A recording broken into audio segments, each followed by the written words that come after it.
जो कुठलं मी learning outcome घेतलेला आहे त्या लर्निंग आउटकम साठी तो प्रश्न डिझाईन केलेला पाहिजे। तो प्रश्न दुसऱ्या कुठल्या तरी लर्निंग आउटकमला धरून करायचा नाहीये। त्यावेळी आपण कुठली क्षमता त्याची बघणार आहोत, तपासणार आहोत, त्याच्यावरती तो प्रश्न असला पाहिजे। दुसरं, विश्वसनीय म्हणजे काय? तर मी समजा एकाला एक प्रश्न विचारला, त्याचं उत्तर जे असेल तेच दुसऱ्या विद्यार्थ्याचे उत्तर असलं पाहिजे, उत्तर बदललं नाही पाहिजे। तिकडे कोणालाही तो प्रश्न विचारला तरी त्याचं उत्तर तेच राहिलं पाहिजे।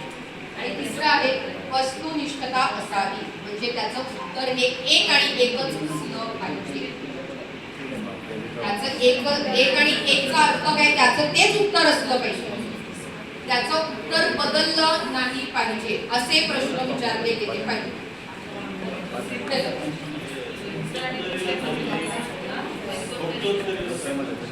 हा, सर उत्तरेला येणार आहे आपण उत्तरेला तेव्हा त्याच्या